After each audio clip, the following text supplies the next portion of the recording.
morning, everyone. Welcome to the October 2nd version of the Job with John program. This is a program that we bring to you every week on your YouTube channel and on your radio, and maybe you watch it on ActonTV as well. We're really excited. We have some guests today to talk about some exciting things happening in the community at their nonprofits that they run.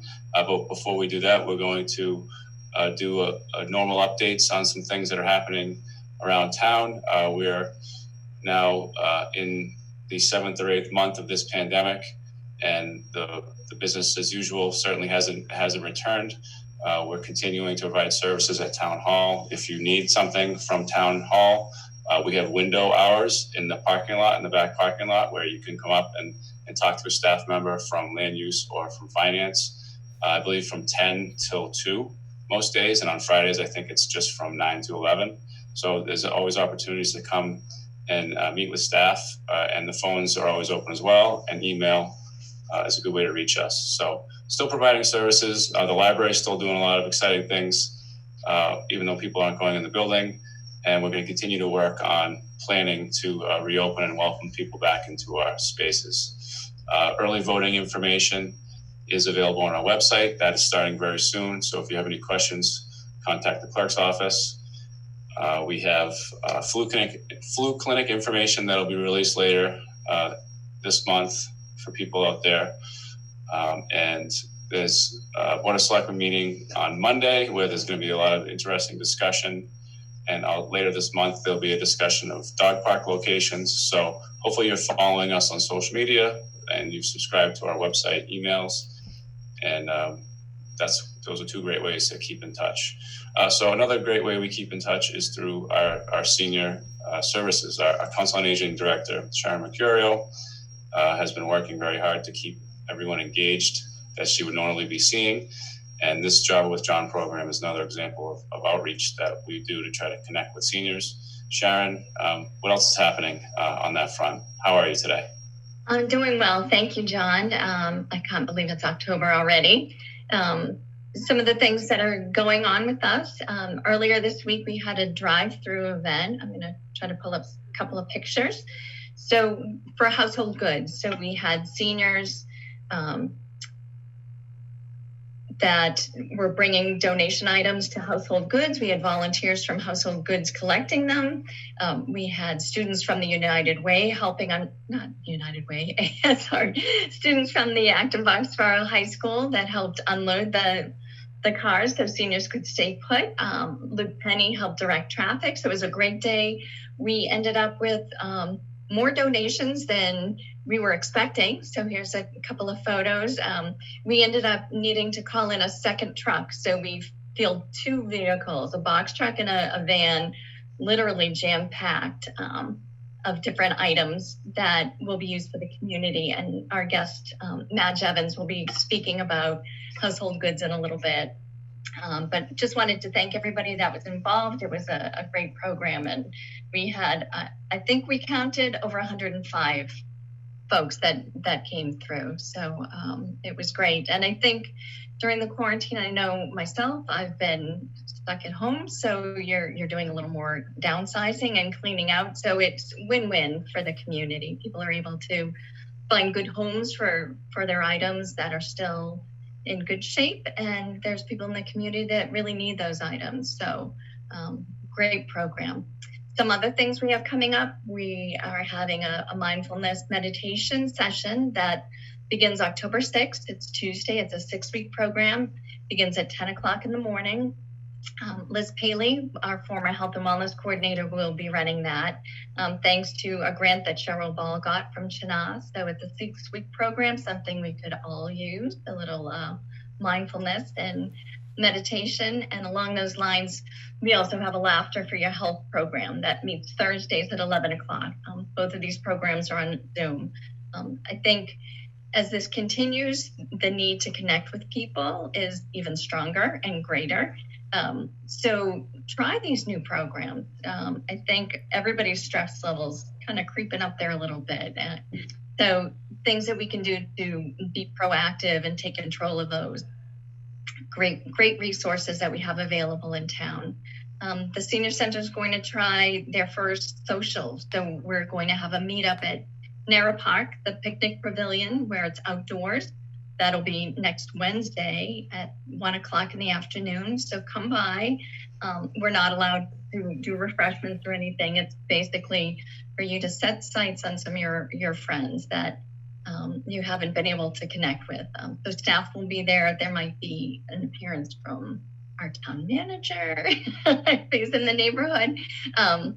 So come see some of those friends that you missed. Like I said, even the drive-thrus that we've been having, it's been so nice to see people that we haven't seen for months now.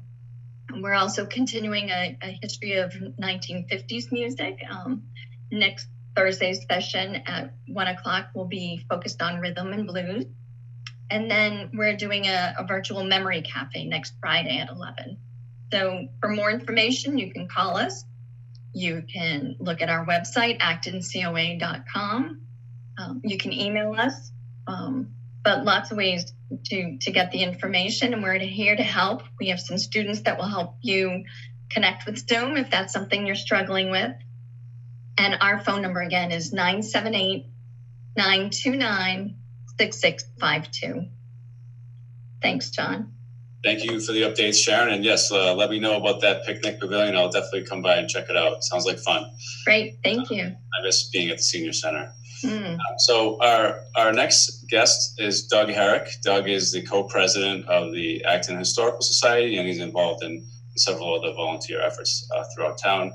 If you've driven up down Route 27, you've noticed the transformation of the Historical Society's property there, and it's people ask questions, what is that, what happened there, and it looks really great. So we thought we'd get Doug on here to explain what happened. I know there was going to be some kind of event planned there, but due to the pandemic, we weren't able to hold it. So hopefully we'll have some kind of event out there soon. But Doug, what can you tell us about the transformation over at the Hosmer House?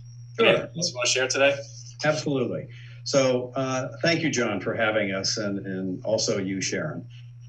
So on behalf of the Acton Historical Society, which oversees the Hosmer House, thanks for this opportunity. I've got a quick PowerPoint.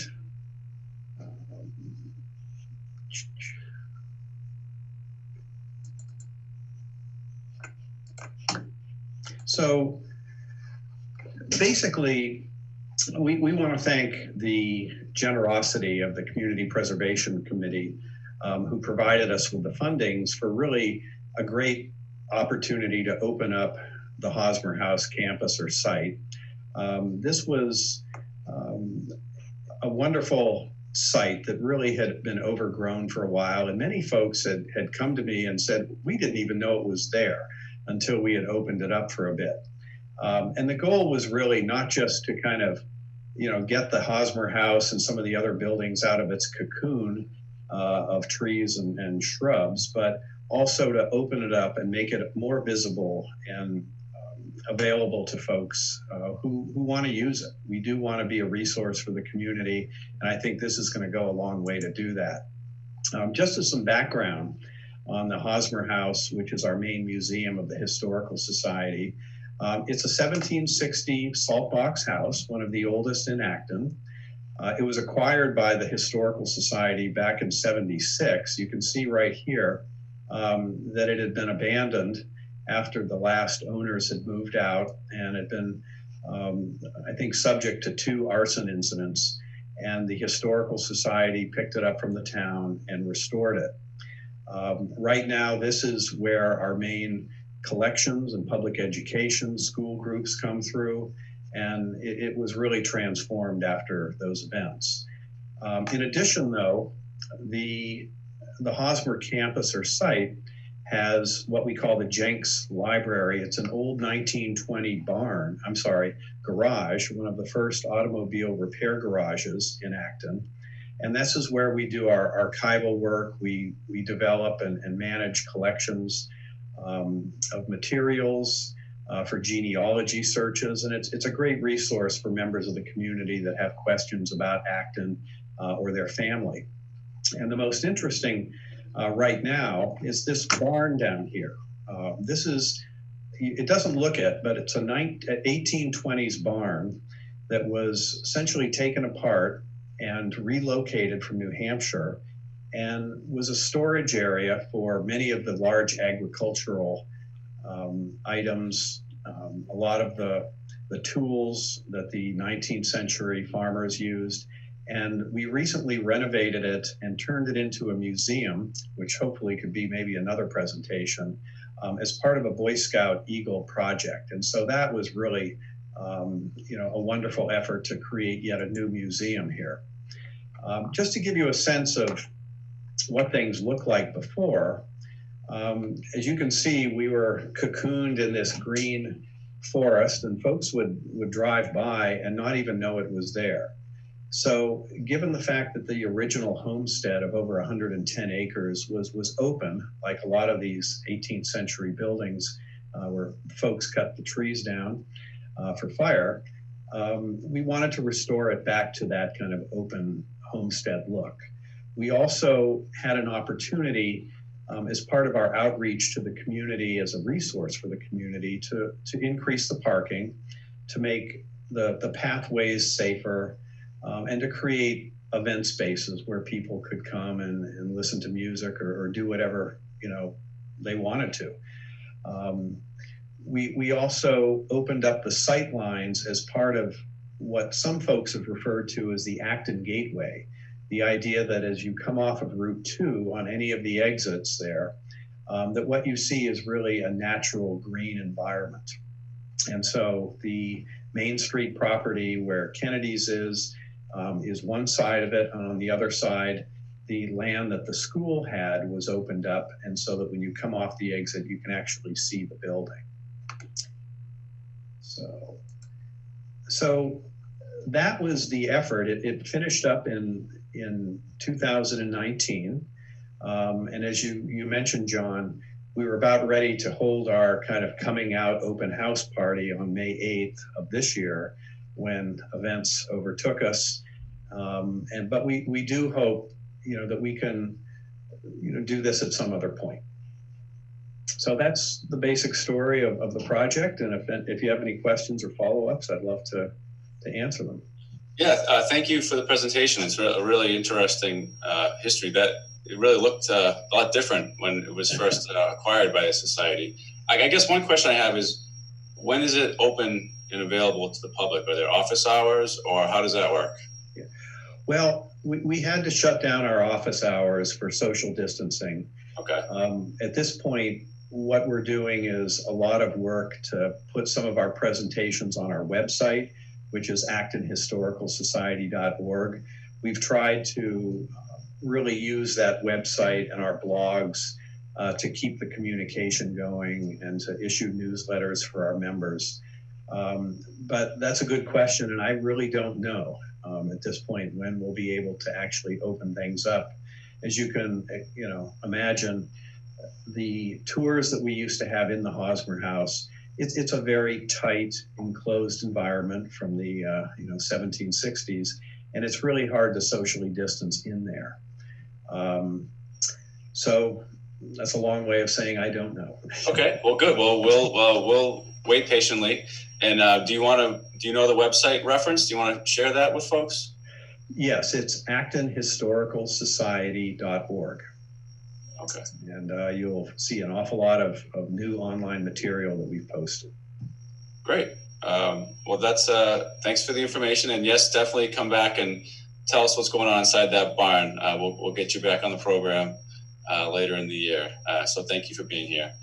Our next guest is Madge Evans. Madge is a longtime contributor to Household Goods, which is a very interesting nonprofit that works here in Acton and is located right off Main Street. So Madge, could you tell us what's going on with Household Goods and maybe give a little bit of a history for some people who may not be as familiar with what Household Goods is? It would be a pleasure. I'm here speaking with you this afternoon or tomorrow morning, whatever the day may be. I call it Blur's Day. I get so confused. because Sharon Martin, who is our executive director, is busy with other activities, and she came up to me as a volunteer this afternoon and said, Madge, could you do this? And I said, yes. I have been a volunteer for 10 years. I've done a wide range of activities, and I urge anyone who has time and interest to check out our website. There are many ways to join in and help at Household Goods. No, you don't have to lift anything heavier than a pen. So don't feel that because we deal in furniture that's donated, it means you have to be able to carry it around. Household Goods, if you don't know anything about us, is an organization that is set up to help people in need get the furnishings, the bedding, the linens, the dishes, you name it, any household item that will help them feel that they finally can move into an apartment or a home after whatever life situations have denied them that privilege and comfort, and have what they need for free. So that clients are referred to us by various agencies, and when they come to us, it's a matter of our saying, how can we help? Right now, because of COVID, the only way we can serve clients is we've created an online shopping experience for them. So every item that is available has been entered into a website with a picture, and they'd shop as if they were shopping online at wayfair.com or something. It's a huge additional effort for us, and it sadly means we can only serve about half the number of clients because of the time involved for them too. Also, if you have been a donor, we thank you, and certainly the 100 and plus. Thank you, Sharon, for a number of yesterday's effort over at the Council on Aging. Yep, Household Goods only acquires things to give to people because of the generosity of donors. And obviously the local towns are our major donors, but you are not the only ones. People make an effort to come from some distance to help out too. The range of items you can donate, there's a wonderful list on the website. I won't begin to name it, but it literally is everything you can imagine, from mattresses. Yes, we take clean, used mattresses and are able to give them away free, to bedding, to silverware, to glasses, to dishes, to lamps, to linens, to couches, dressers. As a volunteer, it's a really feel-good organization. Not only do we help people in need, but we help people who have things they're trying to move on and don't just want to take them to the dump, but give them to somebody who could still use them. Right now, because of the limitations by COVID, if you wish to donate, you will find that you need to go online and sign up for a day to bring your donated goods.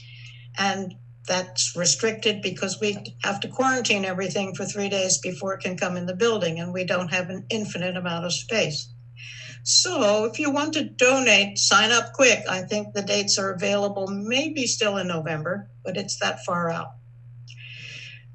Right now, the other blessing in disguise that came with the first early shutdown caused by COVID in March was we are just in the midst of a capital campaign to do some major expansion and renovations of the facility. And the first thing we wanted to do was to improve the safety of cars and people and furniture coming out of cars and going into the building. And we were able, when we were completely shut down, to start that process. So if you haven't been by in a while, you now find that there's a new traffic flow around the building, and trailers have been moved to a special area for them. So the outside area is much safer. Also, if you're now a donor, you'll find that process is streamlined because of the new arrangements which have made possible by the capital campaign. We're still only about halfway to our goal. So clearly, if you have any ability and any interest in supporting the organization, everything we do is done by money raised through philanthropy. We have no other source of income. And the capital campaign clearly is actually the first we've ever tried to launch. I think we're about halfway to our 2 million goal. Sharon could have told you better, but it may be we're further along than that now, because the next stage that we're looking forward to is to add to the building. I'm a retired science teacher, and I maintain there's actually a fourth law of thermodynamics, you know, the one that's as gas expands to fill all available space, so does furniture. There has never been a time in household goods, perhaps in my experience, when we weren't saying, yes, we're so thankful for the donation, but where are we going to put it? How can we make room to process it well? How can we display it clearly? It's just an ongoing challenge. So also, if you have a good spatial sense and enjoy that kind of a jigsaw puzzle approach, come lend a hand. The total number of people, families that we had been able to serve was, let me just get my glasses on and quote Sharon's number correctly for you. We gave out 60,000 items to nearly 3,000 families and individuals in a normal year. COVID, as I say, has limited that, but we are working hard. The other phrase we like is that we've been designing the plane while we're flying it. We're thinking about changing the approach. So now Sharon says, no, now we're building the boat and see if it will float. But ongoing work and a lot of excitement there. And I hope that you come by and donate. If you can volunteer. If you're in any position to help with even a small monetary donation, all of those things are much appreciated and welcome. And through our website, you can find out much more than I could begin to tell you. If there are questions or things that you'd like me to add, John or Sharon, chip in. Yeah, no, that's a great overview. And wow, what an amazing benefit to the region. 3,000 families, and for 60,000 pieces of equipment or furniture, that's really... Well, the numbers are staggering. And it all began by an Acton couple almost 30 years ago now, Barbara and Ira Smith, who now in their 80s still come to volunteer. Wow, what a great story. It is a great story. Thank you for telling it. I know I was very impressed. I was over there probably last spring, and I had a couple of things that I needed to get rid of, and they were still good. So I just pulled up, and a whole team of people came out and with a clipboard and said, we'll take that, we'll take that, we'll take this.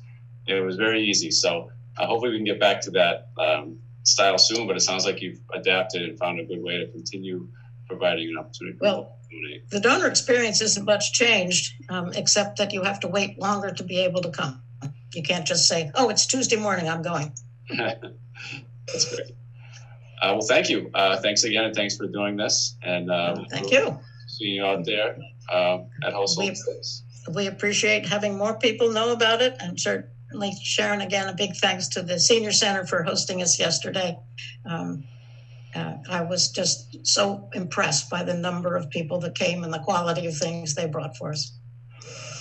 That's terrific. It's a great collaboration. Well, thank you. That wraps up our Java with John program this morning. So thank you to Doug and Madge and Sharon as always, and thank you to Mark from ActonTV. And we'll see you all next week. Have a great weekend, everybody.